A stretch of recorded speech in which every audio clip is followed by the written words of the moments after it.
नमस्कार दोस्तों, स्वागत है आपका अपने YouTube channel target with MS में। जैसा कि आप देख पा रहे हैं, आज हम बात करने वाले हैं एनसीईआरटी और आरबीसी का जो संपूर्ण सार है उस पर हम बात करेंगे। जितने भी मुख्य फैक्ट है एनसीईआरटी और आरबीसी, 6th क्लास की, 7th क्लास की और 8th क्लास की, जितनी भी एनसीईआरटी और आरबीसी बुक के विज्ञान के जितने भी फैक्ट है उन सब पर बात करेंगे। एक चीज़ होती है कंसेप्ट, एक चीज़ होती है फैक्ट। कंसेप्ट होता है संपत्ति। अगर कोई भी टॉपिक आप समझ रहे हैं उसी टाइम आपके कंसेप्ट क्लियर हो जाता है। और एक चीज़ होती है फैक्ट। एग्जाम में क्या होते हैं, कंसेप्ट अगर आपको एक बार समझ आ गया तो आप उसको भूलते नहीं है, लेकिन अगर फैक्ट एक बार पढ़ लिया, 2 बार पढ़ लिया, फिर भी हम फैक्ट भूल जाते हैं। एग्जाम समय में अगर आपको रिवाइज नहीं किया है फैक्ट को तो आप भूल जाएंगे फैक्ट को। तो अगर इसमें मैंने कंसेप्ट कम शामिल किया है, जो आवश्यकता पड़ेगी, जितनी आपको ज़रूरत पड़ेगी उतना मैं कंसेप्ट वीडियो में बता दूंगा। बाकी आपको इसमें मुख्यतः फैक्ट पर ध्यान देना है कि क्या कौन कौन से फैक्ट है। अब आपको पता है कि शाकाहारी क्या होते हैं, मांसाहारी क्या होते हैं, सर्वाहारी क्या होते हैं, परिभाषा आपको पता है, लेकिन आपको क्या ध्यान रखना है, शाकाहारी के जंतुओं के उदाहरण कौन कौन से या इनके अपवाद कौन सा है, मांसाहारी कौन से होते हैं, सर्वाहारी कौन से होते हैं, कीटाहारी पादप कौन से होते हैं, स्वपोषी कौन से होते हैं, परपोषी कौन से। आपको पता है स्वपोषी क्या होता है, परपोषी क्या होता है, कीटाहारी क्या होता है, लेकिन इनके एग्जाम्पल आपको ध्यान रखना है। एग्जाम में एग्जाम्पल पूछे जाते हैं सीधा। तो इस प्रकार आपको ये नोट्स है, उनके माध्यम से आपको मैं प्रैक्टिस करवा रहा हूँ। संपूर्ण सार है। अगर आप इतना पढ़ लेते हैं तो मेरे हिसाब से पात्रता परीक्षा के लिए अगर 30 में से आप 25 से अबोव नंबर ला सकते हैं आराम से, विज्ञान में कोई दिक्कत नहीं होने वाली। अब हम बात कुछ विद्यार्थी ये सब मैसेज कर रहे थे कि सर अंतिम समय में 20 दिन में तैयारी कैसे करें या वगैरह। तो आप इनके जो इस वीडियो के माध्यम से आप आइडिया लगा लोगे हर सब्जेक्ट के लिए कि आप किस प्रकार तैयारी करनी चाहिए आपको अंतिम समय में, ताकि कोई भी फैक्ट है जो आप भूले नहीं। क्योंकि पिछली बार 1-2 प्रश्न ऐसे प्रकार के पूछ लिए गए थे, काफ़ी प्रश्न पूछे गए थे ऐसे फैक्ट। जैसे पिछली बार एक पूछा गया था शीत अवश्य पादप का, पूछ लिया गया, सीधा फैक्ट पूछ लिया गया। तो इस प्रकार के अगर प्रश्न पूछे जाते हैं तो उसमें आपको अगर याद है तो आप सीधा कर सकते हैं। और अगर आप अंतिम समय में आपने अगर पढ़ रखा है, अगर मैं आपको बोला हूँ अगर 20 दिन है, 20 दिन में अगर ये वीडियो कम से कम 1 घंटे से पहले कंप्लीट हो जाएगा। अगर ये वीडियो आप अगर 2 बार देख लेते हैं तो आपके लिए साइंस में कोई भी फैक्ट ऐसा नहीं होगा जो आपको नहीं आ रहा है। तो चलिए शुरू करते हैं। एनसीईआरटी और आरबीसी, देखो मुख्यतः ये नोट्स आरबीसी आधारित है, क्योंकि पिछली बार रेट परीक्षा आरबीसी आधारित थी, उसी में एनसीईआरटी को शामिल कर लिया मैंने और दोनों को मिक्स करके ये नोट्स बनाए गए हैं। आप 1 बार 2 बार वीडियो को देखिए, आराम से समझिए वीडियो को। जहाँ भी जरूरत पड़ी मैं उसको आपका कंसेप्ट भी समझाऊंगा और बाकी आपको फैक्ट पे थोड़ा सा ध्यान देना है। चलिए शुरू करते हैं। पहले 6th क्लास की उठा रहा हूँ, बाद में हम 7th क्लास की और 8th क्लास की भी बात करेंगे। और जितने भी कोई 6, 7th क्लास, 8th क्लास में कुछ टॉपिक ऐसे एक्स्ट्रा भी है तो मैंने अलग से अन्य नोट्स से भी शामिल किया है। तो चलिए पहले 6th क्लास आरबीसी का सार है और एनसीईआरटी का सार है। एक चीज़ यहाँ लिखा हुआ है, भिंडी एक फल है।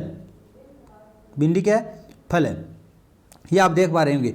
तो जिस प्रकार आपको पौधा होगा कि कुछ पौधे हैं उनके बीज काम में लेते हैं खाने के लिए, आलू का तना काम में लेते हैं खाने के लिए जो आगे आएगा, इसी प्रकार फूल गोभी का फूल काम में लेते हैं खाने के लिए, इसी प्रकार भिंडी है वो एक क्या है? फल है। ध्यान रखना, ये फैक्ट है। सामान्य सी बातें, बाकी चीज़ें मैंने नहीं लिखे। फूल गोभी में फूल काम में आता है, सबको पता है, नहीं लिखे। भिंडी वाला ध्यान रख लेना। दाल फलीदार पौधों के बीजों से प्राप्त होती है। मतलब दालें किससे प्राप्त होती है? तो दालें होती है फलीदार पौधों के बीजों से प्राप्त होती है। इसमें इस चैप्टर में जो भोजन के सोर्स है उसमें एक जंतु सोर्स है, एक पादप सोर्स है। पादप सोर्स में अनाज है, दालें हैं, ये सब चीज़ें दी हुई है, मसाले हैं, तेलीय पदार्थ है, जितने भी, उन सब के बारे में बताया गया है। लेकिन वो सामान्य बातें आप सबको पता है, क्यों आप सभी राजस्थान से हैं लगभग विद्यार्थी, तो आप सबको पता है और अनाज के बारे में सब जानते हैं, चाहे कहाँ से भी हो। लेकिन कुछ चीज़ें हैं जो फैक्ट बन सकता है, प्रश्न बन सकता है। तो ये प्रश्न है कि दालें किससे प्राप्त होती हैं? तो दालें जो फलीदार पौधे होते हैं उनके बीजों से प्राप्त होती है। किससे प्राप्त होती है? बीजों से।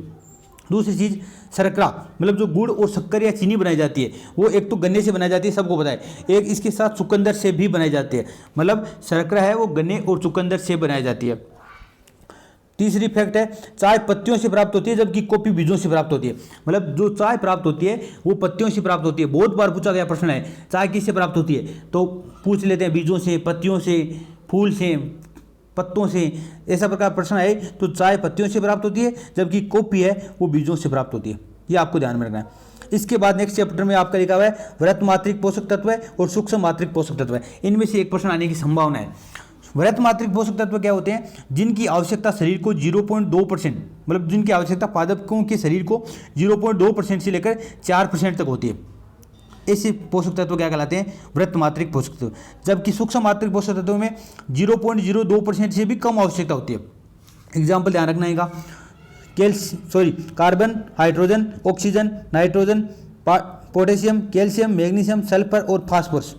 ये आपको 9 एग्जाम्पल है। 9 एग्जाम्पल ध्यान रखना वृत्त मात्रिक पोषक तत्वों के। आप इसको इस प्रकार याद रख सकते हैं। ये भी आपको ध्यान में रखना है। CHO जो कार्बन, हाइड्रोजन और ऑक्सीजन है उनको गैसीय तत्व या फ्रेमवर्क तत्व भी कहते हैं। 3 तो ये हो गए। 3 है प्राथमिक पोषक तत्व है जिन्हें NPK या याद रख लेना, नाइट्रोजन, फास्फोरस और पोटेशियम। ये 3 क्या है? क्रांतिक तत्व भी कहते हैं इसे, इन्हें प्राथमिक पोषक तत्व भी कहते हैं। दूसरा है द्वितीय पोषक तत्व है, ये कैल्शियम, मैग्नीशियम और सल्फर है, ये है द्वितीय पोषक तत्व है। तो 3 तो होगी गैसीय तत्व या फ्रेमवर्क तत्व है, CHO 3 तो गैसीय तत्व है या फ्रेमवर्क तत्व है। 3 हो गए NPK क्रांतिक तत्व है या प्राथमिक पोषक तत्व है, और 3 हो गए कैल्शियम, मैग्नीशियम, सल्फर। इस प्रकार आप याद रख सकते हैं तीनों को। एक होते सूक्ष्म मात्रिक पोषक तत्व है, ऐसे पोषक तत्व है जिनकी आवश्यकता 0.02% से भी कम आवश्यकता होती है। ये कौन कौन से होते हैं? तो आपको एक ट्रिक बता देता हूँ, उससे आप याद रखना। बोको, कलमो, मंजिन, निफेरे। इससे याद रखना बोको, कलमो, मंजन, नी, फेरे। इस प्रकार आप ट्रिक से याद रखना। बी का मतलब बोरोन, सी का मतलब कॉपर, Cl का मतलब क्लोरीन, MO का मतलब मोलिब्डेनम, मैग्नीज, जिंक, निकल और आयरन। ये आपको याद रखना। बोको, कलमो, मंजी, निफेरे। इस प्रकार आप ट्रिक से याद रख सकते हैं। सीधा याद रखें तो सीधा याद रख सकते हैं, कोई दिक्कत नहीं है। इसके बाद हम पढ़ेंगे स्वपोषी क्या है, परपोषी क्या है, कीटभक्षी क्या है, मर्त्यजीवी क्या है, इनके बारे में बात करेंगे। ये नेक्स्ट चैप्टर में आता है, ये इंपॉर्टेंट चैप्टर है और इसमें से एक ना एक प्रश्न पूछा जाता है। पिछली बार भी पूछा गया था, उससे पिछली बार भी पूछा गया था। तो स्वपोषी क्या होते हैं? ऐसे पादप जो अपना भोजन स्वयं बनाते हैं, प्रकाश संश्लेषण की क्रिया के दौरान जो अपना भोजन स्वयं बनाते हैं स्वपोषी कहलाते हैं, और जब जो अपना भोजन स्वयं नहीं बना सकते वो क्या कहलाते हैं? परजीवी कहलाते हैं। चलो, अब प्रकाश संश्लेषण क्रिया के दौरान जो उत्पन्न ऑक्सीजन होती है, आपको पता है प्रकाश संश्लेषण की क्रिया के दौरान CO2 जल प्रकाश की उपस्थिति में कार्बोहाइड्रेट में टूटता है। किस में टूटता है? कार्बोहाइड्रेट में, और ऑक्सीजन निर्मुक्त होती है। तो जो ये ऑक्सीजन निर्मुक्त हो रही है, ये किससे निर्मुक्त हो रही है? CO2 से हो रही है, H2O से हो रही है? ये प्रश्न पूछा जाता है। तो ये H2O से निर्मुक्त होती है। जो ऑक्सीजन निर्मुक्त होती है वो किससे होती है? H2O से होती है। तो प्रकाश संश्लेषण की क्रिया के दौरान जो उत्पन्न ऑक्सीजन है वो जल से प्राप्त होती है। किससे प्राप्त होती है? जल से प्राप्त होती है। एक होता है स्टार्च परीक्षण, एक होता है प्रोटीन परीक्षण। तो अगर पत्ती पर आयोडीन डालने पर पत्ती का रंग गहरा नीला हो जाता है। क्यों? क्योंकि पत्तियों में स्टार्च का या मंड के रूप में भोजन संचित रहता है, और अगर पत्तियों पर आयोडीन डाला जाता है तो पत्ती का रंग गहरा नीला हो जाता है। यह क्या कहलाता है? स्टार्च परीक्षण। प्रोटीन परीक्षण का है तो कॉपर सल्फेट और कास्टिक सोडा से क्रिया कर प्रोटीन बैंगनी रंग देता है, यह कहलाता है प्रोटीन परीक्षण। अगर प्रोटीन पर copper sulphate CuSO4 and caustic soda NaOH से अगर क्रिया कराई जाती है प्रोटीन की तो प्रोटीन बैंगनी रंग देता है, इसको बोलते हैं प्रोटीन परीक्षण। तो प्रोटीन का परीक्षण करना हो तो अगर बैंगनी रंग आ रहा है कॉपर सल्फेट और NaOH के साथ तो वो प्रोटीन परीक्षण है, और अगर पत्ती पर आयोडीन की बूंदे डाली है या स्टार्च पर आयोडीन की बूंदे डाली जाती है तो गहरा नीला रंग आ रहा है तो यह कहलाता है स्टार्च परीक्षण। दूसरा होता है परजीवी, मतलब जो अपना भोजन स्वयं नहीं बना सकते वो परजीवी कहलाते हैं, और जो परजीवी जिन पर भोजन के लिए आश्रित रहते हैं उनको बोलते हैं परपोषी, होस्ट बोलते हैं। तो ये अमरबेल या कसकुटा का एग्जाम्पल ध्यान रख लेना। अमरबेल या कसकुटा एक परजीवी है जो अपना भोजन कोई भी अन्य पेड़ पौधों से प्राप्त करता है। तीसरा आता है कीटाहारी पादप या कीटभक्षी पादप। ऐसे पादप जो नाइट्रोजन की पूर्ति के लिए कीटों का भक्षण कर लेते हैं। इनके शरीर में नाइट्रोजन की पूर्ति नहीं हो पाती, इसलिए ये क्या करते हैं? कीटों का भक्षण कर लेते हैं। इसके एग्जाम्पल कौन कौन से हैं? तो Drosera, Dionaea, Utricularia, Venus flytrap, घटपर्णी पादप। जो यूट्रिकुलेरिया ये एक जलीय पादप है, और जो घटपर्णी पादप है इसको निपेंथीज भी बोलते हैं, पिक्चर पादप भी बोलते हैं। अब देखो ये 3 एग्जाम्पल NCERT लिए गए हैं, 2 एग्जाम्पल RBC लिए गए। ये घटपर्णी पादप या निपेंथीज या पिक्चर पादप है, ये NCERT में दिया गया है। ड्रोसेरा NCERT में दिया गया है, और वीनस फ्लाईट्रेप है ये NCERT में दिया गया है। डायोनिया और यूट्रिकुलेरिया ये दोनों RBC बोर्ड में दिए गए हैं, सबको मैंने शामिल कर लिया। तो Drosera sundew, Dionaea, Utricularia, Venus flytrap, घटपर्णी पादप। और अब कभी कभी यह प्रश्न पूछा जाता है घटपर्णी पादप में जो पर्ण है, घट है, ये किसका रूपांतरण होता है? तो ये पत्ती का रूपांतरण। किसका रूपांतरण है? पत्ती का रूपांतरण है। एक आते हैं मर्त्यजीवी पादप। ऐसे पादप या कुछ कवक होते हैं जो म्यूकर, एगेरिकस और मशरूम जैसे कवक है, ये क्या करते हैं? सड़ी गली वस्तुओं पर कुछ एंजाइम छोड़ते हैं और वहाँ से अपना भोजन अवशोषित करते हैं। इस प्रकार के जीव क्या कहलाते हैं, मृत जीवी कहलाते हैं। ये अधिकांश कवक होते हैं, म्यूकर, एगरिकस, मशरूम है। एक मोनोट्रोपा है जो कि एक पुष्पी पादप है। मोनोट्रोपा क्या है, पुष्पी पादप है जो मृत एवं सड़ी गली वस्तुओं से अपना भोजन प्राप्त करता है। मतलब एक पुष्पी पादप जो सड़ी गली वस्तुओं से अपना भोजन प्राप्त करता है, ये एक एग्जाम्पल है मोनोट्रोपा। इसके बाद हम बात करेंगे सहजीवी का। सहजीवी क्या होता है, ऐसे दो पादप हो या जंतु हो, कोई भी दो जो अपना भोजन और स्थान के बारे में सहजीवन के साथ रहते हैं। जैसे लाइकेन है, लाइकेन में कवक और शैवाल का सहजीवन पाया जाता है। लाइकेन में क्या होता है, कवक और शैवाल का सहजीवन पाया जाता है। अब देखो, कवक प्रकाश संश्लेषण क्रिया नहीं कर सकता, जबकि शैवाल प्रकाश संश्लेषण की क्रिया करता है। तो प्रकाश संश्लेषण क्रिया के दौरान उत्पन्न भोजन को शैवाल कवक उपलब्ध करा देता है और कवक इसको जल, रहने के लिए आवास आदि उपलब्ध करा देता है। इस प्रकार इन दोनों का सहजीवन, मतलब मित्रता सी रहती है दोनों। इसी प्रकार माइकोराइजा जो कि कवक और उच्च पादपों में पाया जाने वाला सहजीवन है। इसकी प्रकार राइजोबियम जो जीवाणु है वो और फलीदार पौधे होते हैं, इनमें सहजीवी संबंध होता है। तो एक प्रश्न पूछा गया था जो एनसीईआरटी में लिखा गया है कि निम्न में से सहजीवन पाया जाता है कवक और शैवाल में, जीवाणु और पादप में।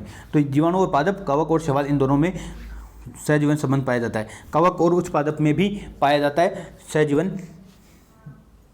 ये जीव क्या कहलाते हैं, सहजीवी कहलाते हैं। अब देखो आगे चैप्टर है जो उसमें लिखा गया है सजीव एवं निर्जीव के बीच की योजक कड़ी क्या कहलाती है, विषाणु कहलाती है। क्या कहलाती है, विषाणु। सजीव एवं निर्जीव के बीच की योजक कड़ी। अब अगर आप कंसेप्ट पढ़ना चाहते हैं तो मैंने 6th, 7th, 8th तीनों बुक है, साइंस के जितने भी नोट्स है पूरे संपूर्ण नोट्स, वो विस्तृत नोट्स है 6th, 7th, 8th। और जो नए टॉपिक जोड़े गए थे पर्यावरण संबंधी, वो सभी चैप्टर है वो target with MS Telegram channel अपना टारगेट विद MS उस पर उपलब्ध करा दिया, वहाँ से आप देख लेना। उसमें पूरे चैप्टर आप एक बार समझ लेना जिससे आपको कंसेप्ट क्लियर हो जाएगा। अब देखो सजीव और निर्जीव के बीच की योजक कड़ी विषाणु को क्यों कहते हैं, ये सब आपको पता होगा, क्योंकि ये क्या करते हैं, विषाणु जो अगर बाहर है तो निर्जीव की भांति है, और अगर व्यक्ति सजीव के शरीर में प्रवेश करने के बाद सजीव की भांति व्यवहार करते हैं, इसलिए इसको सजीव एवं निर्जीव के बीच की योजक कड़ी कहते हैं। सूरजमुखी के पौधे का सूर्य के प्रकाश की ओर मुड़ना, ये पौधे में गति का उदाहरण है। किसका उदाहरण है, गति का उदाहरण है। सजीव संवेदनशील होते हैं और उद्दीपकों के प्रति अनुक्रिया करते हैं, जैसे छुई मुई, जिसे लाजवंती भी बोलते हैं। इसकी पत्तियों को छूने पर उनका सिकुड़ना। छुई मुई के पौधे को पत्तियों को अगर छुआ जाता है तो ये उनकी पत्तियां क्या होती है, सिकुड़ जाती है। तो ये किसका उदाहरण है, यह है उद्दीपनों के प्रति प्रतिक्रिया या संवेदनशीलता का प्रतीक है। और उत्सर्जन की क्रिया भी करते हैं पेड़ पौधे, जैसे गोंद का इकट्ठा होना उत्सर्जन की क्रिया है। गोंद का इकट्ठा होना क्या है, उत्सर्जन की क्रिया है। तो अगर सूरजमुखी का पौधा सूरजमुखी का पौधा है, सूर्य की ओर मुड़ रहा है, तो ये किसका उदाहरण है, पूछ ले, तो ये पादपों में गति का उदाहरण है।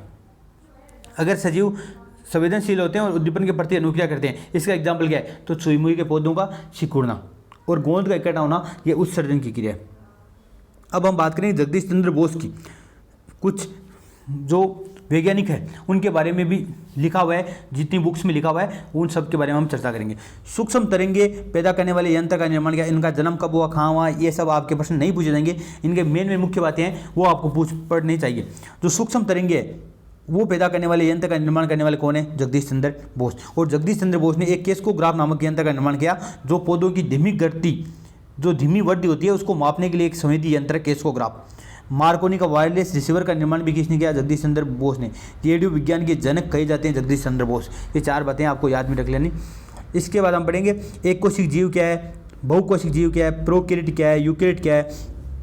तो एक कोशिक जीव कौन कौन से हैं, इनके एग्जाम्पल ध्यान रखना। एक तो अमीबा, एक प्रोटोजोआ समूह की जितने भी अमीबा, क्लेमाइडोमोनास, पैरामीशियम जीवाणु, मुर्गी का अंडा और क्लोरेला।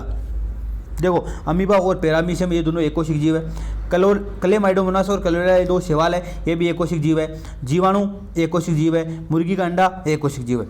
जबकि प्रोकैरियोट्स क्या होते हैं, प्रोकैरियोट्स होते हैं वो होते हैं जो आदिम जीव होते हैं, वो प्रोकैरियोट्स होते हैं। जिस प्रकार के उनके केंद्र के चारों ओर केंद्रक झिल्ली नहीं पाई जाती, और कोशिका जो अंगक है वो भी इसी प्रकार दर में बिखरे हुए होते हैं, तो ये कहलाते हैं प्रोकैरियोट्स। जबकि यूकैरियोट्स क्या होते हैं, जिसमें केंद्र के चारों ओर केंद्रक झिल्ली पाई जाती है, वो कहलाते हैं यूकैरियोट्स। तो प्रोकैरियोट्स के 3 एग्जाम्पल है, जीवाणु, माइक्रोप्लाज्मा जिसे PPLO कहते हैं, प्रकृति का जोकर कहते हैं, पादप जगत का बहुरूपिया कहते हैं इसे, पीपीएलओ, और एक होता है साइनोबैक्टीरिया नीलहरित शैवाल। ये तीनों प्रोकैरियोट्स के उदाहरण हैं। यूकैरियोट्स में जितने भी प्रोटोजोआ है वो यूकैरियोट्स में आते हैं। पौधे व जंतु की कोशिकाएं जितनी भी है यूकैरियोट्स में आती हैं। पैरामीशियम है, शैवाल है, ये सब क्या इसमें आते हैं? यूकैरियोट। अमीबा, पैरामीशियम, शैवाल, प्रोटोजोआ।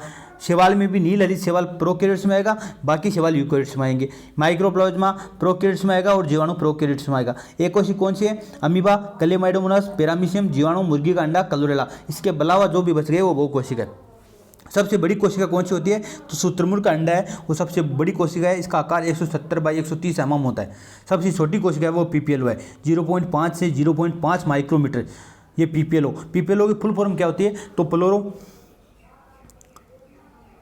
प्लोरोपिनिमोनिया like organism. इसमें पी साइलेंट रहता है। प्लोरोनिमोनिया लाइक ऑर्गेनिज्म, ये इसकी फुल फॉर्म होती है। आकृति बदलने वाली कोशिकाएं कौन कौन सी है? तो आकृति बदलने वाली कोशिकाएं हैं, एक तो आपको पता होगा अमीबा अपनी आकृति बदलता रहता है, और एक है पीपीएलओ जिसे माइक्रोप्लाज्मा कहते हैं, पादप जगत का भूरूपिया कहते हैं, ये अपनी आकृति बदलता रहता है। अब गोल व चपटी कोशिकाएं कौन कौन सी होती है? तो जो रक्त कणिकाएं हैं, जो ब्लड कार्पल्स है, रक्त कणिकाएं हैं, वो आरबीसी है, जो वो है गोल होती है और चपटी होती है। जैसे आपने इक्लेयर की चॉकलेट देखी होगी जो पहले आती थी गोल गोल, वो अंदर से जो पिचकी हुई भाग होता है, अवतल वाला भाग, उसी प्रकार से गोल व चपटी कोशिकाएं होती है रक्त कणिकाएं, जैसे आरबीसी वगैरह। जबकि लंबी व तर्करूप कोशिकाएं होती है वो होती है पेशी कोशिकाएं। और बहुत लंबी व शाखित तो है, जो अगर शाखाएं में बंटी हुई है, जैसे इस प्रकार से, इस प्रकार से, तो ये शाखायुक्त बने, वो है तंत्रिका कोशिका। कौन सी है? तंत्रिका कोशिका। एक आपको ध्यान रखना, मेंढक, मछली और स्टारफिश, इन तीनों में बाह्य निषेचन पाया जाता है। मतलब ये अपने शरीर के अंदर निषेचन नहीं करते, जबकि अपने अंडाणुओं को पानी में छोड़ देते हैं। मेंढक, मछली और स्टारफिश तीनों। स्टारफिश मछली होती है एक, जो तारे के समान होती है, तारा मछली भी बोलते हैं इसको ये, और ये शरीर के बाहर निषेचन करते हैं। डॉक्टर हरगोविंद खुराना ने सर्वप्रथम प्रोटीन संश्लेषण में न्यूक्लियोटाइड की भूमिका पर प्रदर्शित किया। डॉक्टर हरगोविंद खुराना। तो पूछ ले प्रश्न, प्रोटीन संश्लेषण में न्यूक्लियोटाइड की भूमिका को प्रदर्शित किसने किया? तो डॉक्टर हरगोविंद खुराना ने किया। डॉक्टर सतीश सिंह महेश्वरी ने डकवीड, जो डकवीड है वो लेमिनेसी फैमिली का सबसे छोटा पुष्पी पादप है, कि उसकी एम्ब्रियोलॉजी है, जो भ्रूण है, उस पर अनुसंधान कार्य करने वाले कौन है? तो सतीश सिंह महेश्वरी, ये वैज्ञानिक है। डॉक्टर महेश्वरी ने एक और किया था, पुंकेसर कल्चर तकनीक है, उसका उपयोग फसल, पशुपालन या सजावटी पौधों को उत्पन्न करने में किया। पुंकेसर है कल्चर तकनीक नाम का एक तकनीक है, वो पशुपालन के लिए सजावटी पौधों को उन्नत करने में सतीश सिंह महेश्वरी ने प्रयोग किया। अब आपको एक ध्यान रखना, ये भी फैक्ट बढ़िया है, क्लोन की जाने वाली प्रथम स्तनधारी कौन सी है? मतलब जो क्लोनिंग की जाती है वो प्रथम स्तनधारी कौन सी है? तो वो है डॉली बेड। कब की गई थी? 5 जुलाई 1996 को की गई थी। किसके द्वारा? डॉक्टर कौन था? तो इयान विल्मिट। कौन सा इंस्टीट्यूट में किया गया था? तो एडिनबर्ग स्कॉटलैंड के रोजनविंग इंस्टीट्यूट में किया गया। जो एडिनबर्ग स्कॉटलैंड है उसके रोजनविंग इंस्टीट्यूट है, उसमें प्रथम स्तनधारी डॉली भेड़ को क्लोन किया गया था। और कौन कौन सी 2 प्रजाति की भेड़ थी? तो फिन डोरसेट भेड़ को और स्कॉटिश ब्लैक फेस ईव को मिलाकर क्लोन करके प्रथम स्तनधारी डॉली भेड़ उत्पन्न की गई 5 जुलाई 1996 को। फिन डोरसेट भेड़ और स्कॉटिश ब्लैक फेस ईव। इसके बाद खुरदरी जो अंतःपर्दी जालिका है उस पर राइबोसोम पाए जाते हैं। आपको पता है अंतःपर्दी जालिका खुरदरी है, वो खुरदरी क्यों होती है? तो वो राइबोसोम की वजह से होती है। और राइबोसोम है, जो जितने भी राइबोसोम है वो प्रोटीन संश्लेषण का कार्य करते हैं। जबकि चिकनी अंतःपर्दी जालिका है जो यकृत में निराविष्टीकरण का कार्य करता है। ये 9th या 10th क्लास की एनसीईआरटी बुक में दिया गया है कि जो एससीआर है या चिकनी अंतःपर्दी जालिका है वो यकृत में निराविष्टीकरण का कार्य करती है। इसके अलावा ये चिकनी अंतःपर्दी जालिका है, ये वसा का संचय भी करती है, ये भी आपको ध्यान में रखना। अगर रोगों की बात करें, जीवाणु से होने वाले रोगों की बात करें, तो जो बैंगन का जो लघुपन है और तिल का फिलोडी नामक रोग है वो तो होते हैं माइक्रोप्लाज्मा से। किससे होते हैं? बैंगन का लघुपन और तिल का फिलोडी नामक रोग किससे होते हैं? माइक्रोप्लाज्मा से होते हैं। और गेहूं पर जो गेहूं का रोग है पक्षिनिया ग्रेमनिकाई टिटिकाई या काला कीट रोग, और एक बाजरे का है स्केलोस्पोरा ग्रामिनिकोला या जिसे जोगन रोग कहते हैं, ये किससे होते हैं? ये होते हैं कवकों से होते हैं। मतलब गेहूं पर पक्षिनिया ग्रेमिनस टिटिकाई या काला कीट रोग और बाजरे पर स्केलोस्पोरा ग्रामिनिकोला या जोगन रोग कहते हैं, ये कवकों से होता है। जो राइजोपस है जिसे ब्रेड मोल्ड कहते हैं, पेनिसिलियम एस्परजिलस, मशरूम, म्यूकर, ये सब किसके उदाहरण हैं? तो ये सब कवक के उदाहरण हैं। राइजोपस, पेनिसिलियम, एस्परजिलस, मशरूम और म्यूकर, ये सब किसके उदाहरण हैं? तो ये कवक के उदाहरण हैं। आगे बढ़ते हैं, तो आगे बढ़ेंगे तो देखो क्लेमाइडोमोनास और क्लोरेला, मैंने आपको बताया दोनों शैवाल के उदाहरण हैं। तो क्लेमाइडोमोनास और क्लोरेला है, ये यूकैरियोटिक है। मैंने बताया था नील हरित शैवाल को छोड़कर बाकी जितनी भी शैवाल है वो किस में आएंगे? यूकैरियोटिक में। ठीक है, दोनों क्या है? एक कोशिका, मैंने बताया था पीछे एक कोशिका है, मैंने बताया था शैवाल है, तो ये शैवाल है। जो स्पाइरोगायरा और यूलोथ्रिक्स है, ये यूकैरियोटिक तो है लेकिन बहुकोशिकीय शैवाल है। कौन से हैं? बहुकोश, जैसे स्पाइरोगायरा और यूलोथ्रिक्स है, ये बहुकोशिकीय शैवाल है। और जो नील हरित शैवाल है वो मैंने बताया था प्रोकैरियोटिक है, बहुकोशिकीय है और शैवाल है। प्रोकैरियोटिक बहुकोशिकीय शैवाल है नील हरित शैवाल।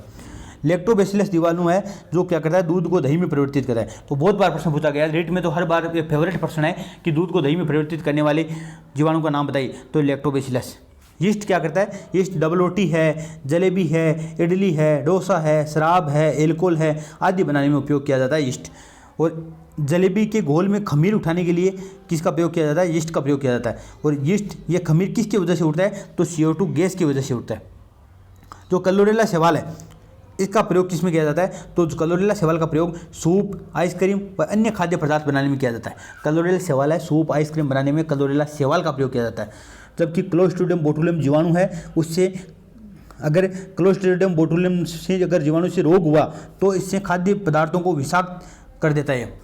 क्लोस्ट्रिडियम बोटुलियम नामक जीवाणु है वो अगर डिब्बाबंद भोज्य पदार्थों में पाया जाता है और ये खाद्य पदार्थों को विषाक्त कर देता है और जिससे तंत्रिका तंत्र प्रभावित होता है। यह प्रश्न भी पूछा गया है। लेकिन क्लोस्ट्रिडियम बोटुलियम जीवाणु है वो विटामिन B12 तैयार किया जाता है। देखो जिस प्रकार पेनिसिलियम एक कवक है और उससे पेनिसिलियम नामक औषधि बनाई जाती है, उसी प्रकार क्लोस्ट्रिडियम जो बोटुलियम नामक जीवाणु है उससे विटामिन B12 तैयार किया जाता है। एक है एंथ्रेक्नोइड बेसिलाई, एंथ्रेक्नोइड है बेसिलाई है, इस जीवाणु से रोग प्रतिरोधक पदार्थ तैयार किया जाता है। क्या क्या तैयार किया जाता है? रोग प्रतिरोधक पदार्थ। पेनिसिलियम, ये आ गया पेनिसिलियम। पेनिसिलियम नामक जीवन रक्षक औषधि जो पेनिसिलियम नोटेटम नामक कवक से बनाई जाती है, इसकी खोज करने वाले थे अलेक्जेंडर फ्लेमिंग 1929 में। याद रखना, डेट भी याद रखना, क्योंकि पिछली बार भी फर्स्ट लेवल में पूछ लिया गया था रेडियो का आविष्कार कब हुआ था, डेट वगैरह प्रश्न पूछे जा सकते हैं। तो रेडियो का आविष्कार कब हुआ, रेडियो को आकाशवाणी कब कहा गया, ये सब प्रश्न पूछ लिए गए थे। तो आप डेट ध्यान रखना, 1929 में अलेक्जेंडर फ्लेमिंग ने पेनिसिलियम की खोज की थी। कुछ औषधियाँ जो जीवाणु से बनाई जाती है जैसे स्ट्रेप्टोमाइसिन है, टेट्रासाइक्लिन है, इरिथ्रोमाइसिन है। लुईस पास्टर ने किण्वन की खोज की थी। कब की थी? 1857 में। अगर आपको इसे याद नहीं रहे तो आप इसे याद रखना, 1857 की क्रांति हुई थी, उस समय लुईस पास्टर ने किण्वन की खोज की। कैसे क्रांति, कैसे किण्वन, याद रखना। एडवर्ड जेनर ने 1798 में, सबसे पहले 1798 में चेचक के टिक्के का आविष्कार, जो भारत के लिए एक वरदान था, जो सबके लिए देशों के लिए एक वरदान साबित हुआ था। सर्वप्रथम चेचक के टिक्के का आविष्कार किया गया था एडवर्ड जेनर ने 1798 में। रॉबर्ट कोच ने 1876 में बेसिलस एंथ्रेक्स नामक जीवाणु की खोज की, जो पशुओं में या जो जंतुओं में एंथ्रेक्स नामक रोग उत्पन्न करता है। रॉबर्ट कोच ने 1876 में बेसिलस नामक जीवाणु की खोज की। राइजोबियम जीवाणु क्या है? राइजोबियम जीवाणु क्या करता है? नाइट्रोजन को नाइट्रेट में बदलता है। इस कारण इस जीवाणु को नाइट्रोजन स्थिरीकरण या नाइट्रोजन यौगिकीकरण जीवाणु भी कहते हैं। राइजोबियम जीवाणु है, ये फलीदार पौधों, जो लिमिनेसी कुल के पौधे होते हैं, उनकी जड़ों में पाया जाता है, जड़ गुलिकाओं में पाया जाता है और ये नाइट्रोजन को नाइट्रेट में बदल देता है, क्योंकि ये सामान्य जो फ्री नाइट्रोजन है उसको पौधे ग्रहण नहीं कर पाते, जबकि नाइट्रोटेट या जो नाइट्रोजन की यौगिक है उनको ग्रहण कर लेते हैं। तो इसलिए इस जीवाणु को नाइट्रोजन स्थिरीकरण या नाइट्रोजन यौगिकीकरण जीवाणु कहते हैं। जेंथोमोनास कैम्पेस्ट्रिस नामक सूक्ष्म जीव का उपयोग टूथपेस्ट बनाने में किया जाता है। जेंथोमोनास कैम्पेस्ट्रिस नामक सूक्ष्म जीव का उपयोग किसमें किया जाता है? तो टूथपेस्ट बनाने में किया जाता है। गाय में खुरपका और मुंहपका रोग है वो वायरस द्वारा होता है। किससे होता है? वायरस से। तो गाय में जो खुरपका रोग है और जो मुंहपका रोग है, कहते हैं ना गाय की खुरसड़ो आएगी, तो खुरसड़ो और खुरपका और मुंहपका रोग है वो वायरस द्वारा होता है। नींबू का कैंकर रोग, गेहूँ की रस्ट और भिंडी का पित्त शिरा रोग। तो देखो नींबू का कैंकर रोग है वो जीवाणु जनित है। गेहूं की रस्ट है, गेहूं के जितने भी अभी एक रोग पहले पड़ा था काला कीट रोग गेहूं का, वो भी कवक जनित होता है और गेहूं की रस्ट है वो भी कवक जनित है। जबकि नींबू का कैंकर रोग है वो जीवाणु जनित है। और पित्त शिरा मोजेक नाम जहाँ भी आ रहा है वो वायरस जनित है। तो भिंडी का पित्त शिरा मोजेक है, तंबाकू शिरा मोजेक है, ये सब वायरस जनित होने वाले रोग है। निर्जर्मीकरण क्या होता है? तो इंजेक्शन की सीरीज में सुई को उबलते हुए जल में गर्म करना, कई रोगाणु मुक्त करना निर्जर्मीकरण करना है, मतलब जर्मों से रक्षा करना निर्जर्मीकरण। जर्म को दूर करना, सूक्ष्म जीवों को दूर करना निर्जर्मीकरण कहलाता है। तो एक तो उबलते जल में दूर कर सकते हैं। एक ऑपरेशन के लिए जो प्रयोग किए जाने वाले औजार है या सामग्रियां है उनको सूक्ष्म जीवों से दूर करने के लिए ऑटोक्लेव नामक यंत्र का प्रयोग किया जाता है। किस यंत्र का प्रयोग किया जाता है? तो ऑटोक्लेव, याद रखना, ऑटोक्लेव नामक यंत्र का उपयोग किया जाता है जो प्रेशर कुकर की भांति कार्य करता है। इसके अलावा अल्ट्रावायलेट पराबैंगनी किरणों द्वारा भी वस्तुओं को रोगाणुरहित किया जा सकता है। पास्तुरीकरण क्या है? तो पास्तुरीकरण है 60 डिग्री सेंटीग्रेड तापमान पर 30 मिनट तक या 70 डिग्री तापमान पर 15 से 30 सेकंड तक। देखो याद रखना, अगर आप किसी चीज़ को 60 डिग्री सेंटीग्रेड ताप पर गर्म करो तो आपको उसको वहाँ पे 30 मिनट तक गर्म करना है। अगर आप 70 डिग्री सेंटीग्रेड पर ताप पर गर्म करें तो वहाँ केवल 15 से 30 सेकंड तक ही गर्म करना है।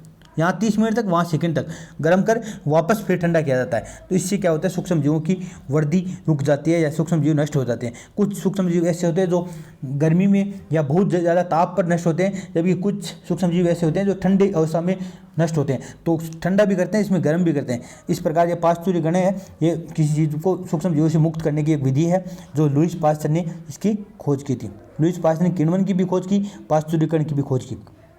कुछ रासायनिक परिरक्षक क्या है? जो ऐसे जो रासायनिक यौगिक है जो क्या करते हैं, परिरक्षक का कार्य करते हैं। जैसे अचार है उसको सड़ने से गला बचाते हैं, इस प्रकार परिरक्षक का कार्य करते हैं। जैसे सोडियम बेंजोएट है, सोडियम मेटाबाइसल्फेट है, पोटेशियम मेटाबाइसल्फेट है, ये क्या कहते हैं, रासायनिक परिरक्षक है। अगर सामान्य परिरक्षक की बात करें तो जैसे हम नमक है, शक्कर है, तेल है, सिरके है, इसका उपयोग किया जाता है जो हम घर में सामान्य उपयोग करते हैं, यह सामान्य परिरक्षक के काम आते हैं। जल को जीवाणु रहित करने के लिए क्लोरीन का उपयोग किया जाता है, ब्लीचिंग पाउडर का उपयोग किया जाता है, पोटेशियम परमैंगनेट KMnO4 का उपयोग किया जाता है। जल को जीवाणु रहित करने के लिए क्लोरीन का उपयोग, ब्लीचिंग पाउडर का उपयोग, पोटेशियम परमैंगनेट का उपयोग किया जाता है। इनमें किसी एक का उपयोग कर लो, जल जीवाणु रहित हो जाएगा। अब नेक्स्ट चैप्टर में आ रहा है कि पौधों के प्रकार। पौधे कौन कौन से प्रकार के होते हैं? अब पौधे आकार के आधार पर अलग अलग प्रकार है, आयु के आधार पर अलग प्रकार है, जो आरोहण के आधार पर अलग प्रकार है। इस प्रकार पौधों की हम बारे में बात करेंगे। तो आकार के आधार पर पौधे 3 प्रकार के होते हैं। कितने प्रकार के होते हैं? 3 प्रकार के। एक होता है शाक, एक होता है सूप, एक वृक्ष। शाक को होती है हर्ब्स, सूप या झाड़ी, वृक्ष या पेड़, ये 3 टाइप है। शाक क्या है? शाक आपने देखा होगा 1 मीटर से कम ऊंचाई वाले जितने भी पौधे होते हैं, 1 मीटर से कम ऊंचाई वाले, जिसमें हरा तना होता है और कोमल तना होता है। जैसे तुलसी का पौधा आपने देखा होगा 1 मीटर से कम ऊंचाई का होता है, हरा होता है और कोमल तना होता है। अब कभी कभी 1 मीटर से अधिक भी हो जाए, लेकिन 1 मीटर से कम ऊंचाई वाले जैसे तुलसी का पौधा है, हल्दी का पौधा है, गेहूं का पौधा है, चावल का पौधा है, मिर्च का है, टमाटर का है, ये सब पौधे हैं वो हर्ब्स कहलाती है। जैसे जड़ी बूटियाँ हैं वो सब क्या कहलाती है? शाक कहलाती है। सूप या झाड़ी, झाड़ी क्या है? ये मध्यम आकार के 6 मीटर से कम होते हैं। मध्यम आकार के होते हैं, ऊंचाई 6 मीटर से इनकी कम होती है। भूरा तना होता है, कठोर होता है तना, तने की निचले भाग से शाखा निकलती है। जो झाड़ी होती है उनमें तने के जो निचला भाग है वहाँ से शाखा निकलती है, जबकि पेड़ में ऊपरी भाग से शाखा निकलती है। जैसे मेहंदी का आपने देखा होगा पौधा झाड़ी की तरफ होता है, गुलाब का पौधा देखा होगा, बेर का देखा होगा, केर का देखा होगा। हम झाड़ी केवल बेर के पौधे को बोलते हैं सामान्य भाषा में, लेकिन बेर है, केर है, गुलाब है, मेहंदी है, इनको पौधों को आप कहते हैं सूप या झाड़ी। वृक्ष या पेड़ क्या है? तो बहुत लंबे और कठोर होते हैं, छालयुक्त होते हैं, ऊपरी हिस्सा से अनेक शाखाएं निकलती है, जैसे आम, नीम, बरगद, पीपल, ये सब कहलाते हैं वृक्ष या पेड़। आयु के आधार पर 3 प्रकार के हैं, 1 वर्षीय, द्विवर्षीय और बहुवर्षीय। 1 वर्षीय जिनका जीवन काल 1 वर्ष या 1 ऋतु को होता है, द्विवर्षीय जिनका जीवन काल 2 वर्ष का होता है, बहुवर्षीय मतलब जिनका जीवन काल बहुवर्षीय होता है। जैसे मक्का, जवार और बाजरा और सरसों, ये तीनों चारों क्या है? 1 वर्षीय पौधे। जैसे मक्का है, जवार है, बाजरा है, सरसों, एक ही ऋतु की फसल है। जबकि प्याज है, पत्ता गोभी है, गाजर है, जितनी भी सब्जियां हैं ये द्विवर्षीय पौधों में कहलाती है। और नीम है, चीड़ है, बरगद है, पीपल है, बरगद है, ये सब क्या है? बहुवर्षीय पौधे। आरोहण के आधार पर 2 प्रकार के पौधे, ये भी आपको इंपॉर्टेंट ध्यान रखना। आरोहण के आधार वाला ध्यान रखना, एक जो आवास के आधार पर ये ध्यान रखना आप। आरोहण के आधार पर पौधा है, आरोहण का एक तो होता है क्लाइंबर, जो सारे के लिए जो प्रतान की अवस्था है। प्रतान किससे बने होते हैं? तो प्रतान है पर्णवंत से बने होते हैं, पत्ती से, जड़ से, तना से बने होते हैं। जो प्रतान के सारे ऊपर की ओर गति करते हैं वो आरोही पौधे। और एक वलरी पौधे हैं विसर्पी लता, जो नीचे रेंग कर गति करते हैं, जमीन पर रेंग कर गति करते हैं, वो है वलरी पौधे, जिन्हें विसर्पी लता बोलते हैं। तो आरोही पौधे का उदाहरण कौन कौन सा है? तो मटर, ककड़ी, करेला, तुरई, मनी प्लांट। जो मटर है आपने देखा होगा ऊपर की ओर गति करता है, तो मटर है, ककड़ी है, करेला है, तुरई है, मनी प्लांट है। तो मनी प्लांट में जो प्रतान पाया जाता है वो जड़ प्रतान होता है। मनी प्लांट में जो जड़ है वो स्वयं गति करती है और उस पर पत्ते लगे हुए होते हैं। जबकि विसर्पी लता में जमीन पर रेंग कर गति करती है, जैसे तरबूज है, कद्दू है, खरबूजा है, ये सब वलरी पौधों के उदाहरण है। आवास स्थान के आधार पर दो टाइप के पौधे हैं, एक तो जलीय पौधे, एक है स्थलीय पौधे। जलीय पौधे एक्वाटिक प्लांट्स और टेरेस्ट्रियल प्लांट्स। जो जलीय पौधे हैं इनको जलोद्भिद पौधे भी कहते हैं, हाइड्रोफाइट प्लांट भी कहते हैं। इनमें जड़ें हैं वो अल्प विकसित होती हैं, मतलब जो जल में पौधे रहते हैं इनकी जड़ें कम विकसित होती हैं, इतनी बड़ी जड़ें नहीं होती जो जमीन में रहते हैं जलीय पौधों की। तने में वायुकोश पाया जाता है। तने में वायुकोश इसलिए पाया जाता है क्योंकि ये तैरते हैं और पत्तियां कट्टी फटी व रिब्बन के समान होती हैं इन पौधों की।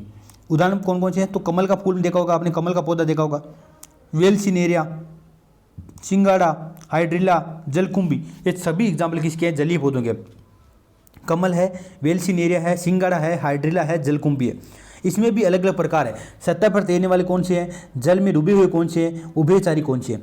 तो जो सतह पर तैरने वाले हैं वो जलकुंभी, जिसे आइकोनिया कहते हैं, जलकुंभी को आइकोनिया भी बोलते हैं, ये सतह पर तैरते रहते हैं।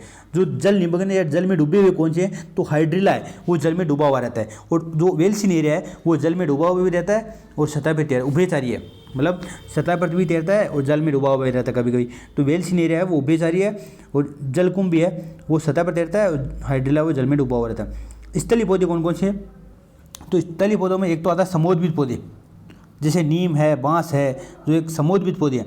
एक है शीत आवास के पौधे, जैसे सोल्डेनेला है, लाइकेन, जो रीट 2021 में पूछा गया था वो यही प्रश्न था, रीट 2021 में। शीत आवास के पौधे हैं, सोल्डेनेला है, लाइकेन है, ये सब किसके पौधे हैं? तो शीत आवास के पौधे, सोल्डेना और लाइकेन। अभी लाइकेन मैंने सहज भी संबंध बताया था कवक और शैवाल का, ये शीत आवास का पौधा है और सोल्डेनेला भी शीत आवास का पौधा है। शुष्क आवास मरुदबिद पौधे, जीरोफाइट पौधे हैं, वो खेजड़ी है, डंडाथोर है, नागफणी है, ये सब शुष्क आवास के पौधे हैं, जीरोफाइट पौधे। ये मीजोफाइट, ये जीरोफाइट, वो था हाइड्रोफाइट। पुष्पन के आधार पर दो प्रकार के पौधे हैं, एक पुष्पी पौधे, एक अपुष्पी पौधे। तो गुलाब है, गुड़हल है, गुलमोहर है, अमलतास है, ये सब पुष्पी पौधे हैं। जिनके पुष्प लगते हैं वो पुष्पी पौधे, जिनके पुष्प नहीं लगते जैसे फरण है, मोस है, ये अपुष्पी पौधे। सबसे छोटा पुष्पी पौधा कौन सा है? तो सबसे छोटा पुष्पी पौधा है वो है वुल्फिया, और सबसे बड़ा पुष्पी पौधा कौन सा है? वो है रेपलिसिया। सबसे छोटा वुल्फिया, सबसे बड़ा पुष्पी पौधा है वो रेपलिसिया। मोटाई में सबसे बड़ा पेड़ कौन सा है? तो वो है जर्मन सेरेमन, जिसे सिकोया डेंड्रोन गिगेंटियम बोलते हैं। जो वैज्ञानिक नाम है इसका, जो वनस्पतिक नाम है वो सिकोया डेंड्रोन गिगेंटियम है, जिसे जर्मन सेरेमन कहते हैं। और लंबाई में सबसे बड़ा पेड़ है जो सफेदा है, जिसे यूकेलिप्टिस बोलते हैं। सफेदे को लंबाई में सबसे बड़ा पेड़ माना गया। सबसे बड़ा बीज कौन सा है? लोडोइसिया, और सबसे छोटा बीज है ऑर्किड। सबसे बड़ा बीज लोडोइसिया, सबसे छोटा बीज ऑर्किड। सबसे छोटा पुष्प पौधा वुल्फिया, सबसे बड़ा पुष्प पौधा लेपलिसिया। लिमनेसी कुल का सबसे छोटा पुष्प पौधा डकवीर, जो हमने पहले पढ़ के आए हैं। जड़ों के प्रकार, जड़ें भी दो प्रकार की होती हैं, एक तो होती है मूसला मूल, एक होती है रेशेदार मूल, जिसे झकड़ा जड़ भी कहते हैं। हम एक अन्य जड़ भी बहुत पढ़ते हैं, लेकिन यहाँ पे आपको दो ही जड़ें याद रखने हैं। एक तो हम रेशेदार मूल और झकड़ा जड़ को अलग अलग पढ़ते हैं, लेकिन यहाँ मूसला मूल होती है, एक रेशेदार मूल है या झकड़ा जड़। हम एक पढ़ते हैं अपस्थानिक मूल पढ़ते हैं और एक झकड़ा जड़ को अलग पढ़ते हैं, लेकिन आपको दोनों ध्यान रखना। आम और नीम की जो जड़ें हैं वो मूसला मूल में क्या होता है? जो एक मुख्य जड़ होती है और उसी मुख्य जड़ के साथ अन्य द्वितीयक व तृतीयक जड़ें लगे होते हैं। जबकि रेशेदार जड़ों में क्या होती है? सभी जड़ें वो ही मुख्य होती हैं, सभी जड़ें मुख्य होती हैं, एक कोई मुख्य जड़ नहीं होती, मुख्य जड़ इनकी आश्रित होती है। तो जो मक्का है, ये एग्जाम्पल 2012 में पूछा गया था, मक्का, गेहूँ, प्याज, गन्ना, ये सब किसके उदाहरण है? तो रेशेदार मूल या झकड़ा जड़ के उदाहरण है। जैसे जिसमें मक्के में आपने देखी होगी सभी इस प्रकार से जड़ें होती हैं। मक्के में, गेहूँ में देख लो, प्याज में देख लो, गन्ना में देख लो। अगर प्याज में तो आपने सब देखी होगी, जो ऊपर बाल से लगे हुए होते हैं प्याज के, वो सब इसकी जड़ें ही है, इस प्रकार की जड़ें होती हैं। जबकि अगर आप आम या नीम उठा के देखेंगे तो वहाँ एक मुख्य जड़ होगी और उसके सारे अलग अलग जड़ें होगी, फिर एक मुख्य जड़ होगी। तो इस प्रकार की जड़ें हैं वो मूसला मूल और रेशेदार मूल का आप ध्यान रखना। विशिष्ट कार्य हेतु रूपांतरित जड़ें, कुछ जड़ें क्या होती है? विशिष्ट कार्य के लिए रूपांतरित हो जाती है। जैसे खाद्य संरक्षण के लिए जड़ें रूपांतरित हो जाती है, जैसे गाजर है, मूली है, शकरकंद। अभी शकरकंद का एग्जाम्पल इस लैब असिस्टेंट एग्जाम में पूछा गया था। शकरकंद किस प्रकार की जड़ है? तो ये पूछा था किसका एग्जाम्पल है, जड़ का एग्जाम्पल कौन सा है? तो शकरकंद। तो ये खाद्य संरक्षण हेतु स्थानांतरण रूपांतरित हो जाती है जड़। मतलब गाजर हम खा रहे हैं, वो गाजर क्या है? जड़ वाला भाग है। मूली भी जड़ वाला है, शकरकंद भी जड़ वाला है। कुछ जड़ें हैं जो आरोहण हेतु रूपांतरित हो जाती हैं, जैसे मनी प्लांट। अभी मैंने बताया था मनी प्लांट में जो प्रतान पाए जाते हैं वो जड़ प्रतान होते हैं। कुछ जड़ें हैं वो जनन हेतु विकसित हो जाती है, जैसे डहेलिया की जड़ें क्या करते हैं? जो कायिक जनन के लिए काम में आते हैं, जनन करती है डहेलिया की जड़ें। और सारा प्रदान करने हेतु, जैसे गन्ना है, बरगद है, इनमें जड़ें क्या करती है? सारा प्रदान करती है। आपने देखा होगा बरगद की जो पेड़ होता है, बरगद का जो बरगद का पेड़ है, जो उसके यहाँ पे ये जड़ें ऊपर से जड़ें नीचे तक लटकी होती है, वो जो कि सारा प्रदान करती है। इसी प्रकार आपने गन्ने का पौधा देखा होगा, गन्ने में बाहर से यहाँ से ये जड़ें निकलती है, यहाँ से जड़ें निकलती है, मतलब बाहर से जो जो इंटरनोड और नोड पाए जाते हैं, जो नोड पाया जाता है नीचे का, वहाँ से जड़ें निकलनी शुरू हो जाती है, मतलब धरती ज़मीन से थोड़ा से ऊपर से जड़ें निकलनी शुरू हो जाती है। तो इस प्रकार की जड़ें हैं वो सारा प्रदान करने के काम आती है। तने की बात करें तो हरे तनों द्वारा प्रकाश संश्लेषण क्रिया कौन करता है, तो शतावरी। तो इसमें भी कुछ चीज़ें तना है वो रूपांतरित हो जाता है, जैसे हरे तनों द्वारा प्रकाश संश्लेषण क्रिया शतावरी में की जाती है। शतावरी का पौधा है वो अपने कुछ हरे तने पाया जाता है जिसके द्वारा प्रकाश संश्लेषण क्रिया करता है। तने द्वारा कायिक जनन भी किया जाता है, जैसे गुलाब और चमेली में तने को काटकर जनन के लिए उपयोग किया जाता है, मतलब अन्य पौधे उत्पन्न किए जाते हैं। सारा प्रदान भी करता है, जैसे पीलवान का पौधा है उसमें जो प्रतन पाए जाते हैं, टंडिल पाए जाते हैं, वो सारा तने के होते हैं। इसी प्रकार भोजन संग्रहण का कार्य भी करता है, जैसे आलू है, अदरक है, हल्दी है, ये सब जो भूमिगत तने के रूपांतरण है और ये भोजन संग्रहण का कार्य, मतलब आलू अब जो खाने वाला भाग है आलू का वो हम तना है, अदरक हल्दी इनका जो तना खाते हैं। मरुस्थलीय पौधे में जल संग्रह कर उसे अनुकूलित करने का कार्य भी तना करता है, जैसे थूर में क्या करता है, जो थूर एक मरुस्थलीय पौधा है जिसमें तना जल को संग्रह कर लेता है और उसे अनुकूलित करता है। इसके बाद पत्ती में दो प्रकार का शिरा विन्यास पाया जाता है। देखो पत्ती आपने देखी होगी, इसमें एक मुख्य शिरा पाई जाती है तो, और ये अन्य शिराएँ हैं। तो ये जो मुख्य शिरा है, तो ये जो शिरा विन्यास है इसको बोलते हैं शिरा विन्यास। तो एक तो होते हैं जालिकावर्त शिरा विन्यास, एक होता है समांतर। तो आपने कुछ पत्तियों में तो ऐसा देखा होगा, इसे जो जालिकावर्त शिरा विन्यास, कुछ पत्तियों में आपने ऐसे देखा होगा इस प्रकार, जैसे आपने घास नहीं देखा होगा, घास वगैरह बांस वगैरह में देखा होगा। तो जालिकावर्त शिराविन्यास है वो आम में, नीम में, पीपल में पाया जाता है, मतलब जो सामान्यतः द्विबीजपत्री पादप है उनमें जालिकावर्त शिराविन्यास पाया जाता है। जबकि जो एक बीजपत्री पादप है जैसे बांस है, घास है, इनमें समांतर शिराविन्यास पाया जाता है। तो जालिकावर्त रूपी शिराविन्यास है युक्त पत्तियों वाले पौधों की जड़ें हैं वो मूसला जड़ें होती हैं। कौन सी जड़ें होती हैं, मूसला जड़ें होती हैं। जबकि समांतर शिराविन्यास युक्त पत्तियाँ हैं उनकी जड़ें वो रेशेदार होती है। मतलब समांतर शिराविन्यास कौन सी जड़ों में पाया जाएगा, तो रेशेदार, जिनकी रेशेदार जड़ें होगी उनमें समांतर शिराविन्यास पाया जाएगा, और जिनमें मूसला जड़ होगी उनमें जालिका रूपी शिराविन्यास पाया जाएगा। इसका मतलब जो रेशेदार जड़ों वाले उदाहरण है वो आपको समांतर शिराविन्यास में याद रख लें। इसके अलावा नागफणी है जो कैक्टस है उसमें प्रकाश संश्लेषण तने द्वारा होता है। तो इसका मतलब तने द्वारा प्रकाश संश्लेषण किया जाता है नागफणी में। एक मैंने आपको शतावरी बताया, क्योंकि इसमें पत्तियां कांटों का रूप ले लेती है, मतलब इसमें पत्तियां हैं वो कांटों के रूप में रूपांतरित हो रही है। नागफणी में पत्तियां कांटों के रूप में रूपांतरित हो जाती है, जबकि प्रकाश संश्लेषण कौन करता है, तना करता है। वैसे जो पत्तियों का कार्य होता है वो प्रकाश संश्लेषण करना होता है। पौधे व जीवों के समान बीजों में भी शोषण होता है। यदि गेहूं की बोरी में गर्मी उत्पन्न, देखो अगर गेहूं की बोरी कुछ दिन, अगर गेहूं की बोरी में आम, पहले सुना होगा आपने, अगर कच्चे आम है और गेहूं की बोरी में या बाजरे की बोरी में अगर रख दिया जाए तो वो पक जाते हैं गर्मी की वजह से।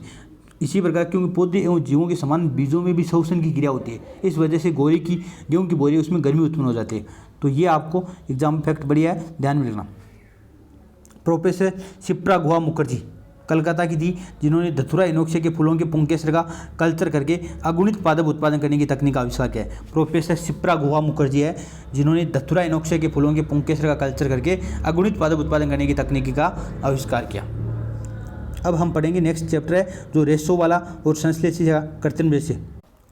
प्राकृतिक रेशे और संश्लेषित रेशे क्या होते हैं, कृत्रिम रेशे क्या होते हैं। तो प्राकृतिक रेशे जो प्रकृति से प्राप्त होते हैं, जैसे ऊन है, कपास है, पटसन है, मूंज है, रेशम है। जो रेशम और जो ऊन है ये तो जंतु से प्राप्त होते हैं, जबकि ये तीनों कपास, पटसन और मूंज है ये पादपों से प्राप्त होते हैं। मतलब जो प्रकृति से प्राप्त होते हैं वो प्राकृतिक रेशे जो स्वयं बनाए जाते हैं, जैसे रेयोन है, डेक्रोन है, नायलॉन है, ये स्वयं बनाए जाते हैं, इसलिए संश्लेषित या कृत्रिम रेशम कहते हैं।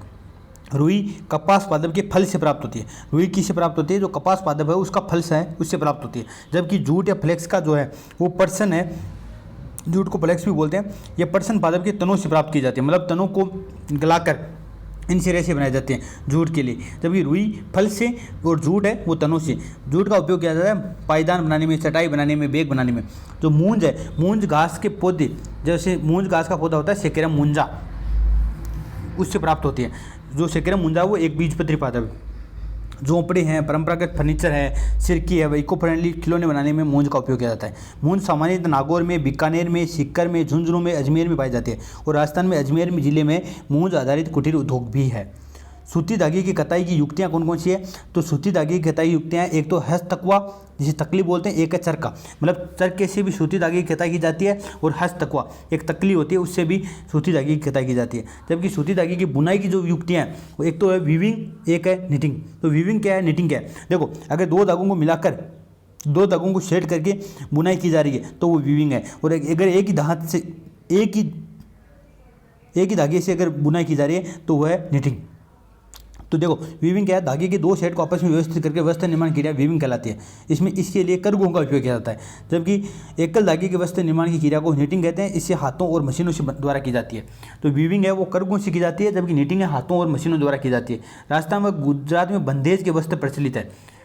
किसके वस्त्र प्रचलित है? बंदेज के। इसमें जंगाई से पूर्व क्या किया जाता है? वस्त्र को पूर्व डिजाइन के लिए वस्त्र को धागे से बांध दिया जाता है, मतलब बंदाई की जाती है, बंदेज किया जाता है। उसके बाद रंग को रंगा जाता है, जिससे उस भाग वाले पर रंग नहीं चढ़ता है। ये राजस्थान व गुजरात में प्रसिद्ध है। राजस्थान में छपाई कला का जो सर्वोत्तम स्वरूप है वो सांगानेर जयपुर में देखने को मिलता है। और जयपुर में ठप्पा या भात से छपाई कला दिखाई जाती है, या छपाई कला की जाती है ठप्पे या भात से। लट्ठा है, रूबिया है, वायल है, पोपलिन है, मलमल है, ये सब क्या है? सूती वस्त्र के उदाहरण है। लट्ठा, वायल, रूबिया, पोपलिन, मलमल। अब देखो, जो रेशम के समान जो ऊन है वो बालों के से छोटे छोटे जो कोमल और फूले हुए ऊन है। देखो, अगर आप बैठ के आप ऊन देखेंगे तो उसमें एक तो होते ऊपर के रूखे से बाल होते हैं, और एक होते हैं अंदर कोमल बाल। जो बालों से छोटे छोटे कोमल और फूले हुए जैसे निकलते हैं उनको बोलते हैं बर। क्या बोलते हैं? बर बोलते हैं।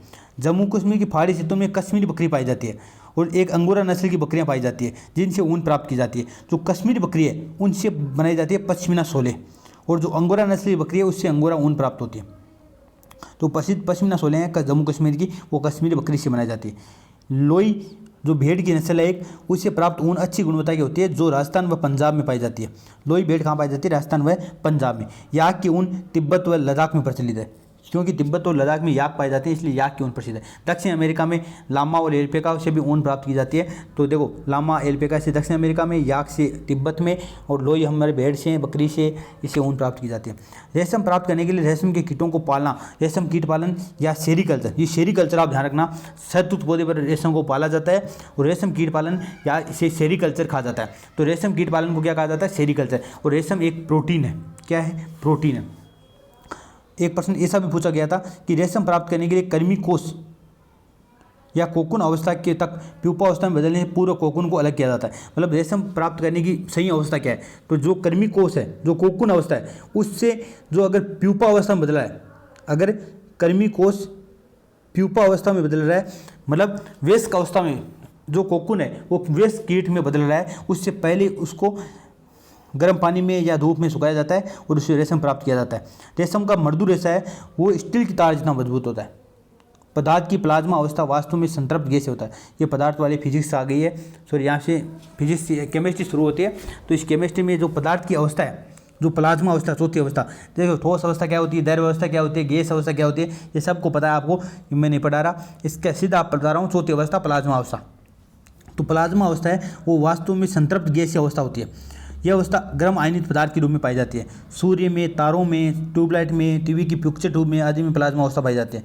सत्येंद्र नाथ बोस ने BIC बोस आइंस्टीन संघनन या कंडेंसेशन, सी का मतलब कंडेंसेशन, जिसे हिंदी में बोलते हैं संघनन, बोस आइंस्टीन संघनन नामक पांचवी अवस्था भी बताई थी। चौथी अवस्था होगी प्लाज्मा, पहली अवस्था ठोस, दूसरी द्रव्य, तीसरी गैस, चौथी प्लाज्मा, पांचवी अवस्था है बोस आइंस्टीन कंडेंसेशन या बोस आइंस्टीन संघनन। इसे भारतीय आइंस्टीन, जो सत्येंद्र नाथ बोस है उनको भारतीय आइंस्टीन या सांख्यिकी यांत्रिकी प्रणेता कहा जाते हैं। इन्होंने बोसोन व फर्मी कणों की खोज भी की थी।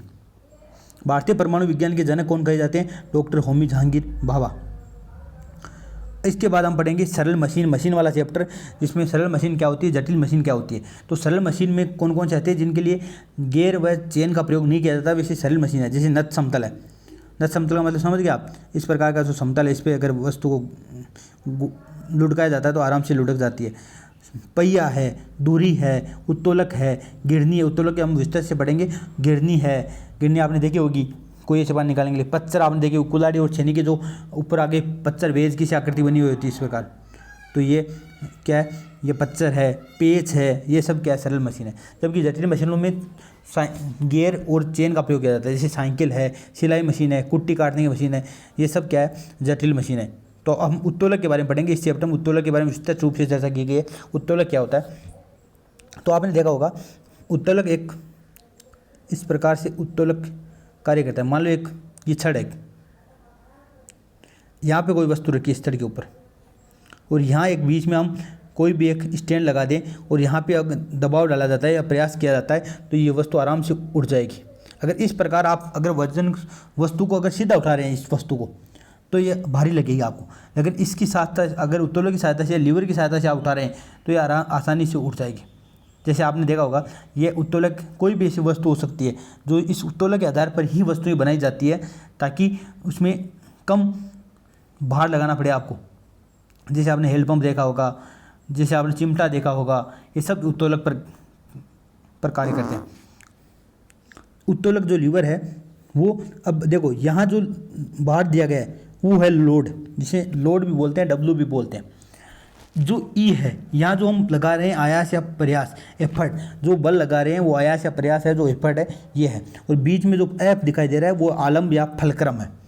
मतलब आयास, आलम और भार, ये तीनों, इनकी स्थिति परिवर्तन के आधार पर उत्तोलक 3 प्रकार के होते हैं। इनका जो उत्तोलक का जो सिद्धांत है मुख्य वो क्या है, तो देखो जो ई और एफ है, ये ई हो गया, ये ओप हो गया, ये एल है। तो ई और एफ के जो बीच की भुजा है उसको बोलते हैं आयास भुजा, और एफ और एल के बीच की भुजा को बोलते हैं भार भुजा, डी।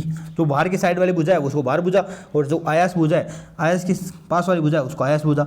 तो संतुलन की अवस्था में क्या होता है, भार जो एल है और जो भार भुजा डी है उनका गुणनफल आयास ई और आयास भुजा डी का गुणनफल बराबर होता है। मतलब डब्ल्यू गुणा डी बराबर ई गुणा डी, आयास गुणा आयास भुजा, भार गुणा भार भुजा। अब ई बराबर निकालना है तो डब्ल्यू गुणा डी बटा डी। अगर मतलब डी की मात्रा को बढ़ाया जाए, आयास भुजा की मात्रा को बढ़ाया जाए तो एफर्ट कम लगाना पड़ेगा। मतलब जो ये फलक्रम है, देखो आपने अभी वापस में बना रहा हूँ, ये भार है, ये फलक्रम है, और अगर इस भुजा को हम जितना बढ़ाएंगे उतना आपको बल कम लगाना पड़ेगा। तो इस डी का मान बढ़ने पर इसका मान घटता है, क्योंकि ये दोनों ई प्रोपोर्शनल है 1/d के, व्युत्क्रम है डी के। तो ये इसका सिद्धांत मुख्यतः, और इस प्रकार से ये 3 प्रकार के होते हैं, 3 प्रकार के उत्तोलक होते हैं। अब आप इन तीनों प्रकार को एफ एल ई से याद रख लेना, एफ एल ई ये एक ध्यान रखना। अगर एफ बीच में आ रहा है तो प्रथम प्रकार के उत्तोलक जो हमने अभी पढ़ा है, एल प्रकार के है तो द्वितीय प्रकार के उत्तोलक, और ई प्रकार के हैं, ई बीच में आ रहा है तो तृतीय प्रकार के। मतलब एफ बीच में आ रहा है तो प्रथम प्रकार के, एल बीच में आ रहा है तो द्वितीय प्रकार के, ई बीच में आ रहा है तो तृतीय प्रकार के उत्तोलक है। जैसे आप समझ आएगा प्रथम प्रकार के उत्तोलक कौन से हैं, जैसे E F L, E F L का मतलब ई साइड में, एल साइड में, एफ बीच में। जैसे संबल, संबल में आपने देखा होगा आगे पत्थर रखा जाता है, मतलब उस वो लोड हो गया और पीछे से हम प्रेशर लगाते हैं, बल लगाते हैं, वो हो गया एफर्ट। और बीच में क्या होता है, फलक्रम होता है, कुछ हम कोई पत्थर या बीच में देते हैं, वो हो गया एफ। तो ये संबल हो गया। कैंची में आपने देखा होगा बीच में लगा हुआ होता है। संडासी आपने देखी होगी, तुल्ला देखा होगा, तुला में बीच में लगा होता है, बीच में फलक्रम होता है, साइड में भार होता है, एक साइड लोड होता है। हेल पंप देखा होगा, नेल कटर देखा होगा, नेल कटर में आपने देखा होगा बीच में जो है वो फलक्रम लगा होता है, मतलब जहाँ से वो घूमता रहता है, और बाकी आगे नाखून में है वो है भार, और हम जो पीछे से जो प्रयास लगा रहे हैं वो एफर्ट। ये हो गया। द्वितीय प्रकार के उत्तोलक में क्या बीच में आएगा, एल बीच में आएगा, तो एफ एल ई। जैसे स्रोता देखा है, स्रोता में देखो ये आगे वाला तो क्या हो गया, फलक्रम है। ये जो आगे आगे जो बिंदु दिया हुआ है जहाँ से स्रोता घूम रहा है ये फलक्रम है। बीच में ये जो क्या लोड है और यह क्या है, ई है। कैरी कटा इसी प्रकार का होता है, फ्रूट कटा इसी प्रकार का होता है। एक पहिया ठेला गाड़ी देखी होगी, जो आगे पहिया लगा हुआ है फलक्रम है, बीच में जो भार का जाता है, और अंत में क्या होता है, एफर्ट होता है। तृतीय प्रकार के उत्तोलक में एल ई एफ, मतलब ई बीच में आ रहा है, ई का मतलब एफर्ट, बीच में से प्रयास लगा रहे हैं। चिमटे में आपने देखा होगा हम चिमटे को बीच में से पकड़ते हैं, और बीच में से पकड़ने पर जो भार लगा, जो एफर्ट लगाते हैं वो बीच में लगाते हैं। आगे भार होता है, पीछे क्या होता है, फलक्रम होता है। मतलब चिमटा जहाँ से जुड़ा हुआ होता है बीच में, दोनों चिमटे की दोनों जो चिमटा होता है उसके जो पीछे जो आपने देखा होगा जो आपस में जुड़े हुए होते हैं चिमटे, इस प्रकार। तो ये हो गया फलक्रम।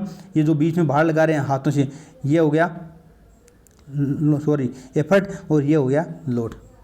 इसी प्रकार से आपने देखा होगा हाथ से बाहर थामना, अगर हाथ से बाहर थाम रहे हैं, ये अपना हाथ है और यहाँ से बाहर थाम रहे हैं, तो यहाँ तो हो गया लोड, ये हो गया फलक्रम, या कोनी पर मान लो फलक्रम, ये कोनी फलक्रम हो गया, और यहाँ पे हम क्या लगा रहे हैं, एफर्ट लगा रहे हैं। तो ये भी ई बीच में आएगा। जहाँ ई बीच में आए वो तृतीय प्रकार का, जहाँ एल बीच में आए वो द्वितीय प्रकार का, जहाँ एफ बीच में आए वो प्रथम प्रकार के। याद रखना एफ एल ई, एफ बीच में आ रहा प्रथम प्रकार का, एल बीच में आ रहा द्वितीय प्रकार का, ई बीच में आ रहा तृतीय प्रकार का। प्राकृतिक चुंबक क्या है, तो मैग्नेटाइट को प्राकृतिक चुंबक कहा जाता है, एक लोहे का इसका है। चुंबकीय पदार्थ कौन कौन से हैं, लोहा, कोबाल्ट, निकल, ये तीनों चुंबकीय पदार्थ है। एटीसी का पूरा नाम है एयर ट्रैफिक कंट्रोल। विश्व स्वास्थ्य दिवस कब मनाया जाता है, 7 अप्रैल को मनाया जाता है। अब हम बढ़ेंगे, छाया वाला चैप्टर है। छाया का केंद्रीय भाग जहाँ गहरी छाया बनती है उसको बोलते हैं परछाया, जिसे अम्बरा बोलते हैं। क्या बोलते हैं, अम्बरा या परछाया बोलते हैं। इस छाया के चारों ओर हल्की सी छाया बनती है जिसे बोलते हैं उपछाया। क्या बोलते हैं, उपछाया बोलते हैं। पर एक तो बीच वाला भाग है जिसे परछाया, जो जहाँ मुख्य छाया बनती है, और एक साइड वाला जो भाग है इधर ये हल्का हल्का बनती है उसको बोलते हैं उपछाया। जब सूर्य तथा पृथ्वी के मध्य चंद्रमा आ जाता है, जब ये सूर्य है ये पृथ्वी है, इसके बीच में अगर चंद्रमा आ गया तो सूर्य ग्रहण होगा, क्योंकि यह प्रकाश चंद्रमा की वजह से पृथ्वी पर नहीं पहुंच पाएगा, जिससे चंद्रग्रहण होता है, सूर्य ग्रहण होता है। सूर्य ग्रहण होता है अमावस्या को और चंद्र ग्रहण होता है पूर्णिमा को। सूर्य चंद्रमा की परछाया वाले भाग में, मतलब इस चंद्रमा की इस पर परछाया पड़ेगी, और जिस भाग पर परछाया वाले भाग में अगर सूर्य ग्रहण हो रहा है तो वहाँ होगा पूर्ण सूर्य ग्रहण, और अगर चंद्रमा की उपछाया वाले भाग में सूर्य ग्रहण हो रहा है तो वहाँ होगा खंड। देखो ये सूर्य चंद्रमा है, बीच में आ रहा है, ये मून है, ये पृथ्वी है और ये सन है। इसका प्रकाश इस पर पड़ रहा है, इस वजह से यहाँ तक प्रकाश नहीं पहुँच पा रहा। इसकी छाया बन रही है इस पर, इसकी छाया जहाँ से परछाया बनती है वहाँ पूर्ण सूर्यग्रहण होगा, और जहाँ उपछाया बनती है वहाँ खंडस्थ सूर्यग्रहण होगा। सेम इसी प्रकार होता है।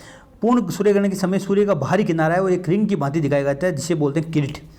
सूर्य एवं चंद्रमा होती है पृथ्वी के आने से चंद्रग्रहण, मतलब ये सूर्य है, ये पृथ्वी है, ये चंद्रमा है, ये अर्थ बीच में आ गई, तो ये चंद्रमा पे प्रकाश नहीं पहुंच पाएगा, इसका सूर्य का ये प्रकाश चंद्रमा पर नहीं पहुंच पाएगा, जिस वजह से क्या होगा,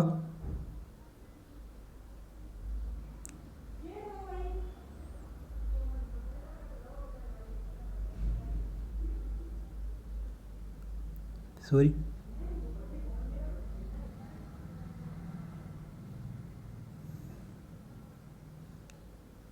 हाँ देखो ये सूर्य है और ये चंद्रमा है, और बीच में क्या आ गई, पृथ्वी आ गई, तो इसका ये प्रकाश है यहाँ पर चंद्रमा पर नहीं पहुँच पाएगा, जिससे क्या होगा, चंद्रग्रहण होगा। और इसको जो पृथ्वी है उसके अगर परछाया वाले भाग में चंद्रमा आ रहा है तो वहाँ पूर्ण चंद्रग्रहण होगा, और अगर उपछाया वाले भाग में आ रहा है तो खंडस्थ चंद्रग्रहण होगा। ये ध्यान रखना, चंद्रग्रहण पूर्णिमा के दिन होता है, जबकि सूर्यग्रहण अमावस्या की तिथि को होता है। ये आपको ध्यान रखना है। तो ये था 6th क्लास का सार। वीडियो बहुत बड़ा हो गया है, इस वजह से आज 6th क्लास का पढ़ेंगे, कल 7th क्लास का और फिर 8th क्लास का। तीनों क्लास का एक एक दिन में ये जितना भी वीडियो हो रहा है ये तीन वीडियो आएंगे, 3 घंटे के आसपास आएंगे। एक मैराथन क्लास 3 घंटे के अगर साथ में लगाऊं उससे अच्छा आपको 3 वीडियो उपलब्ध करा दूं। 3 वीडियो में आपकी 6th 7th 8th class complete हो जाएगी। अगर आप 6th क्लास में इससे ज़्यादा आपकी कुछ भी नहीं है और अगर कोई सामान्य बातें हैं तो आपको आ रही है। अगर आप डीपली पढ़ना चाहते हैं तो आप Telegram channel target with MS पे PDF पढ़िए पूरे चैप्टर की, वो आप देख सकते हैं। आज के लिए इतना ही, धन्यवाद। जय हिंद, जय भारत।